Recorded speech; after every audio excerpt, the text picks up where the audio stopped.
Hello, good morning, kids. So, today we are going to discuss our next chapter, which is chapter 6. The chapter name is Rural Administration. So, we are going to see here how the rural area administration is going on. Okay, what kind of administration they have and how they are managing their problems. That's what we are gonna see here in this chapter. A quarrel in the village, the image shows, and we are gonna start here from our first paragraph. Mohan is a farmer. His family owns a small agricultural field which they have been farming for many years. Next to his field in Raghu's land, which is separated from his by a small boundary called a bund. One morning, Mohan noticed that the Raghu had shifted the bund by a few feet. By doing so, he had managed to take over some of Mohan's land and increase the size of his own field. Mohan was angry but also a little frightened. Raghu's family owned a many field, and besides, his uncle was also the sarpanch of the village. But even so, he plucked up the courage and went to the Raghu's house. He heated an argument followed. Raghu refused to accept that he had moved the bund. He called one of the helpers and they began shouting at Mohan and beating him up. The neighbors heard the commotion and rushed to the spot where Mohan was being beaten by. They took him away. He was badly hurt on his head and hand, and he was given a first aid by one of his neighbors. His friend, who also ran the village post office, suggested that they go to the local police station and file a report. Others were doubtful if this was a good idea because they felt they would waste a lot of money and nothing would come out of it. Some people said that Raghu's family would have already contacted the police station. अब देखिए यहाँ पे basically बताया गया क्या है कि एक विलेज था जहाँ पे मोहन रहता था। ओके, तो मोहन को एक ज़मीन मिली थी जहाँ पे वो खेती करता था। लेकिन क्या हुआ, एक दिन रघु ने जो एरिया मतलब जो बाउंड्री बंधी हुई थी उसको निकाल के और थोड़ा आगे बढ़ा दिया। यानी रघु ने अपनी ज़मीन का साइज़ तो बढ़ा दिया, बट मोहन की ज़मीन का साइज़ क्या कर दिया, छोटा कर दिया। तो जब उसने ये चीज़ देखी, किसने, मोहन ने, तो उसे बहुत गुस्सा आया और वो रघु से क्वेश्चन करने चला गया। लेकिन जब वो रघु से क्वेश्चन करने गया तो रघु ने इसे एक्सेप्ट करने से साफ साफ मना कर दिया कि ये मैंने किया है, और इसकी जगह उसने हेल्पर्स को बुलाया और उससे बाद में मोहन को पटवा भी दिया। यानी कहीं ना कहीं उसने इन चीज़ का इनकार कर दिया जो भी आर्गूमेंट उसने हिट किया था। अब कई लोगों का कहना था कि जाके हमें पुलिस स्टेशन में कंप्लेंट करनी चाहिए, पर कई लोगों का ये भी कहना था कि पुलिस स्टेशन जाना मतलब सिर्फ पैसे की बर्बादी करना है, क्योंकि वहाँ से कुछ निकलने वाला नहीं है। और कुछ लोगों का कहना था कि शायद मोहन की फैमिली ने ऑलरेडी पुलिस स्टेशन में कंप्लेंट कर दी है। तो अब इसके आगे क्या हो रहा है ये हम देखेंगे। After much discussion, it was decided that the Mohan would go to the police station along with of neighbors who had seen the incident. अब उसके बाद जो है बेसिकली मोहन को पुलिस स्टेशन ले जाया जा रहा है और उसके साथ कुछ नेबर्स भी जा रहे हैं जिन्होंने ये इंसिडेंट को होते हुए देखा है। Area of the police station. अब ये पुलिस स्टेशन में जब गए हैं तो क्या हो रहा है, चलिए देखते हैं। On the way to the police station, one of the neighbor asked, "Why don't we spend some more money and go to the main police station in the town? It is not a question of money. We can register the case only in this police station because our village come in its area of work," explained Mohan. अब किसी ने कहा कि क्यों ना हम बड़े police station में जाके कंप्लेन कर दें अगर बात पैसे वगैरह खर्च करने की नहीं है तो। मोहन का कहना है कि हम ऐसा नहीं कर सकते क्योंकि ये बात पैसे की नहीं है बल्कि इसकी है कि ये एरिया जो है इसी पुलिस स्टेशन के अंदर आता है और ये उनका काम है, तो हमें इन्हें जाके इन्फॉर्म करना होगा। Every police station has an area that comes under the control. All persons in the area can report a cases or inform the police about any theft, accident, injury, fight, etc. It is the responsibility of the police of that station to inquire, investigate and take action on the case within the area. अब देखिए, हर police station का अपना एक area होता है जिसके अंदर कोई भी अगर प्रॉब्लम हो रही है किसी भी सिटीजन को तो वो आके कंप्लेन कर सकता है, रिपोर्ट फाइल कर सकता है। The work at the police station. When they reached the police station, Mohan went to the person in charge, which is a station house officer, SHO, and told him what had happened, and he also said that they wanted to give the complaint in writing. The SHO rudely brushed him aside and saying that they couldn't be bothered to waste his time writing down a minor complaint and then investigate them. Mohan showed him his injuries but the SHO did not believe him। अब देखिए जब वो गया तो वहाँ पे SHO को कह रहा था कि मैं एक रिटन कंप्लेंट फाइल करवाना चाहता हूँ, लेकिन उसने क्या किया, जो पुलिस स्टेशन में था उसने उससे साफ इनकार कर दिया और काफ़ी रूडली बात करके उसे कहा कि तुम क्या चाहते हो, एक छोटे से इंसिडेंट के लिए हम अपना टाइम वेस्ट करें और ऐसी सारी बातें। इवन मोहन ने अपने घाव भी उसे दिखाए कि देखिए मुझे किस तरह की इंजरी लगी है, लेकिन स्टिल ऐसा कुछ नहीं किया गया। Mohan was puzzled and did not know that what to do. He was not sure why his complaint was not being recorded. He went and collected his neighbors into the office and they argued strongly that Mohan had been beaten up in the front of them and had not rescued him. अब देखिए यहाँ पे जो है उस मोहन ने कहा कि मतलब लोगों ने मुझे पीटते हुए देखा भी है कि मैं किस तरह से पिट रहा था, लेकिन कोई मुझे बचाने नहीं आया। ये काफ़ी ज़्यादा चीज़ें हुई लेकिन कुछ खास रिजल्ट नहीं निकल रहा था। Would have been injured very seriously and they instead that the case be registered. The finally officer agreed. He asked Mohan to write down his complaint and also told that he would send a constable next day to investigate the incident। अब देखिए उसने जो है basically कुछ लोगों को भेजा next day incident को नोट करने के लिए। Maintenance of land records. अब लैंड रिकॉर्ड्स जो थे उनका मेंटेनेंस जो है वो यहाँ पे चेक होना था। You saw that the Mohan and Raghu were arguing heatedly whether the common boundary of their fields had been shifted. Isn't there a way by which they could have settled this dispute in a peaceful manner? Are there records that show who owns that land in the village? Let's find out about this what is done। अब देखिए maintenance of record करने के लिए जब गए तो पूछा गया कि आपने मोहन और रघु को लड़ते हुए देखा कि जब उन्होंने लैंड शिफ्ट किया और किया तो क्या कोई और मैनर से इस लड़ाई को शांत नहीं किया जा सकता था? ये जो लैंड है ये किसका है, कौन इसका मालिक है? तो चलिए हम देखेंगे आगे। Measuring a land and keeping a land record is the main work of the Patwari. The Patwari is known by a different name in a different state. In some villages, such officers are called a Lekhapal, in other Kanuganu or a Karamchari or a village officer etc. We will refer to this officer as a Patwari. Each Patwari is responsible for a group of village and the Patwari maintains and updates the record of the village. अब देखिए जो पटवारी होता है हर area का, वो basically अपने गांव के बारे में पूरी जानकारी रखता है, सारा रिकॉर्ड्स वो अपडेट करके रखता है। The map and the corresponding detail from the register on the next page are small part of the record kept by the Patwari. The Patwari usually has ways of measuring a agricultural field. In some places a long chain is used. In the above instances, the Patwari would have measured both Mohan's and Raghu's field and compared them with the measurement on the map. If they did not match, then it would be clear that the boundary of the field has been changed. अगर देखिए अगर पटवारी के मिलाए हुए नक्शे से ये जो है वो मैच नहीं होता, इसका मतलब ये है क्या कि उसने बाउंड्री को चेंज किया है। The Patwari is also responsible for organizing the collection of land revenue from the farmer and providing information to the government about the crops grown in the area, and this is done from the record that are kept, and this is why the important for the Patwari to regular update this। अब पटवारी देखिए पूरे collection of data को organise करने के लिए भी responsible है, क्योंकि उसके गाँव में कहाँ पे किस की खेती हो रही है, क्या फसलें उगाई जा रही हैं, ये सारी इन्फॉर्मेशन उसे प्रोवाइड करनी होती है। तो ये सारा चीज़ उसे रेगुलर बेसिस पे अपडेट करना होता है, तो ये इसकी जिम्मेदारी है।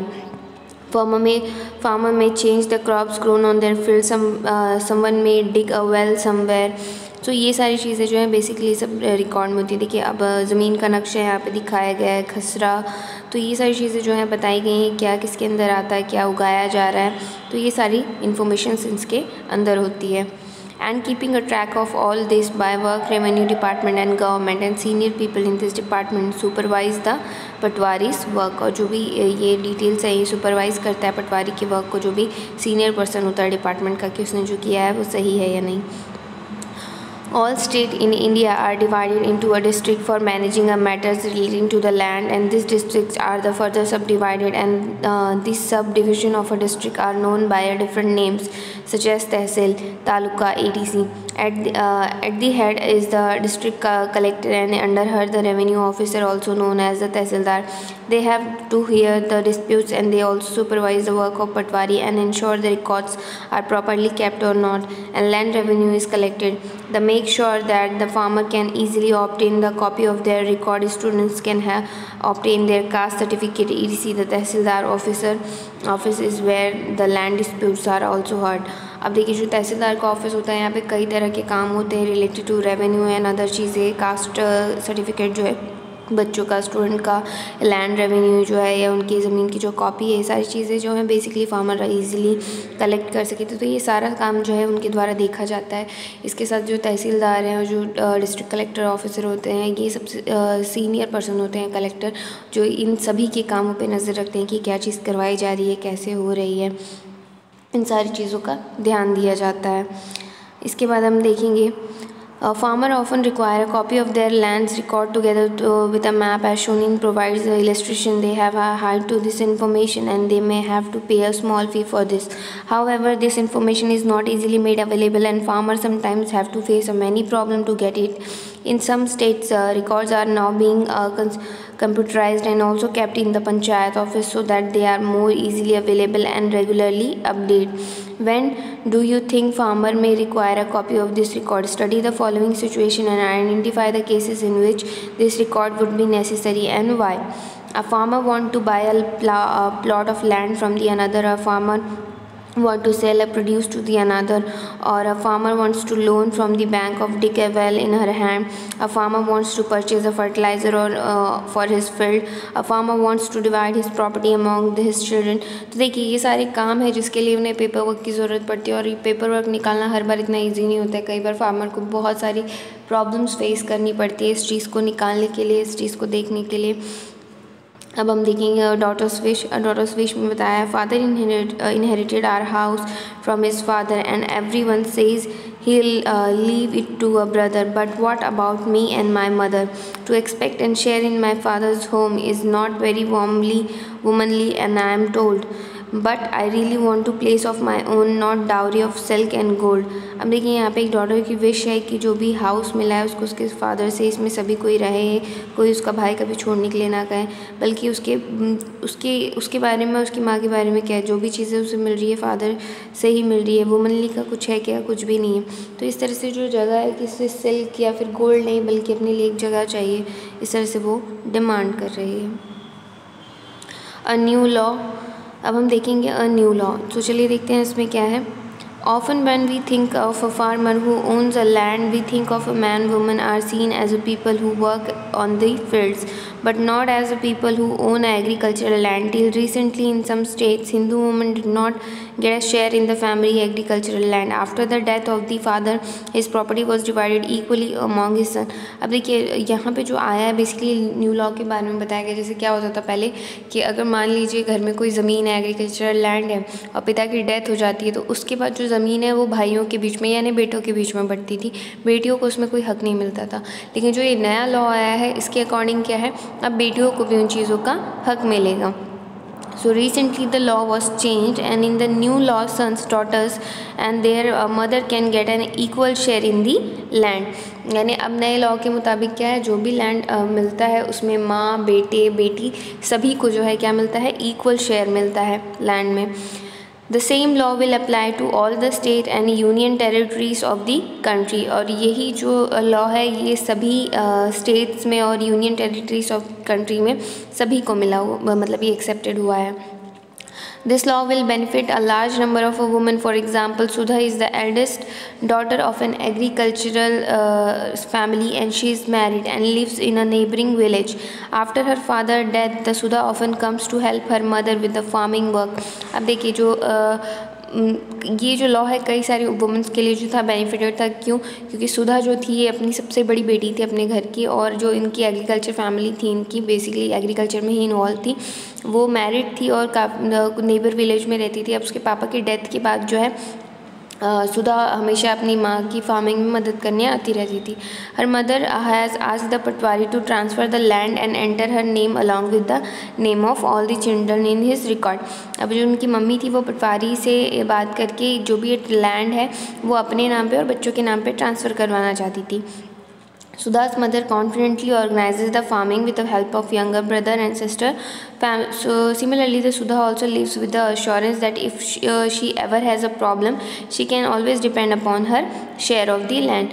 और इस तरह से क्या है, सुधा हमेशा से कॉन्फिडेंट थी कि जो भी चीज़ें हो रही है, अगर कभी उसकी लाइफ में कोई प्रॉब्लम आती है तो कम से कम उस लैंड के भरोसे जो शेयर है उसके बाद उसके बदले वो अपना प्रॉब्लम जो है वो क्या कर लेगी, सॉर्ट आउट कर लेगी। अब देखिए यहाँ पे एक इमेज शो की गई है जैसे पब्लिक सर्विस क्या क्या है, फिर पेरिशेस शॉप्स क्या है, हेल्थ सेंटर, मिल्क सोसाइटी, इन सारी चीज़ों के बारे में डिटेल यहाँ पे बताई गई हैं। अब हम देखें अदर पब्लिक सर्विसेज और अ सर्वे। अब इसमें क्या चीज़ें बताई गई हैं। This chapter has looked at the some of the administrative work of the government specially for rural areas. The first example related to the maintaining law and order and second the maintaining land records. In the first case we examined the role of the police and in the second that of the patwari. This work is supervised by the other people in the department such as the tehsildar or the superintendent of the police. We have also seen how people use these services and some of the problems and they face. These services have to be used and made to function according to the laws that have been framed for them. You have probably seen many other public services and facilities provided by the various department of the government. अब देखिए जो public services हैं वो किस तरह से provide की जाती हैं। जो भी प्रोवाइड की जाती है, जो भी पर्सन इसके लिए रिस्पॉन्सिबल होता है उसके ऊपर भी कई सुपर इंचार्ज होते हैं जो इन सारी चीज़ों को क्या करते हैं, सुपरवाइज करते हैं कि चीज़ें जो हैं बोली गई हैं या करवाई गई हैं, जो भी नए लॉ आए हैं ये सारी चीज़ें प्रॉपरली की जा रही है या नहीं। Do the following exercise for the village by visiting a near by village और looking at your own area. ये सारी चीज़ें जो है ये एक्सरसाइज है, इस तरह से आप समझ सकते हैं कि जो आपका विलेज हो या किसी और दूसरा नीबर विलेज हो, आपको यहाँ पे ये सारी चीज़ें देखने को मिली होगी और इस तरह से होती है। List the public services. अब बेसिकली यहाँ पे आपको देखना है ये पूरी पब्लिक सर्विसेज को लिस्ट करना है, वहाँ पे क्या काम हो रहा है, कैसे हो रहा है, किस तरह से हो रहा है, तो इन सारी चीज़ों को आपको यहाँ बताना है। इन शॉर्ट अगर इसमें इस चैप्टर को ब्रीफ करूँ तो बेसिकली देखिए रूरल एडमिनिस्ट्रेशन किस तरह से चलता है, वहाँ पे किस किस तरह के प्रॉब्लम आते हैं और जो प्रॉब्लम आते हैं उनकी रखवाली कौन कर रहा है, ज़मीन से रिलेटेड जो केसेस हैं उनकी उसके लिए जो है पटवारी को पूरा रिकॉर्ड जो है अपडेट करके रखना पड़ता है ताकि कोई भी अगर ऐसी प्रॉब्लम आती है तो वो उस चीज़ को क्या करे, आंसर कर सके। इसके अलावा उसके गांव में किस तरह की फसलें उगाई जा रही हैं, किस तरह की चीज़ें बेसिकली कर रहा है किसान, ये सारी चीज़ें क्या है पटवारी को रेगुलर बेसिस पे अपडेट करके रखनी पड़ती है क्योंकि ये क्वेश्चन उससे बाद में किया जाता है तहसीलदार या डिस्ट्रिक्ट कलेक्टर ऑफिसर द्वारा। तो ये सारी चीज़ें जो हैं उसे मेंटेन करके रखनी होती है। आई होप ये चैप्टर आपको समझ में आ गया है। In case if you have any doubt regarding this you can ask me any time. Thank you for the day.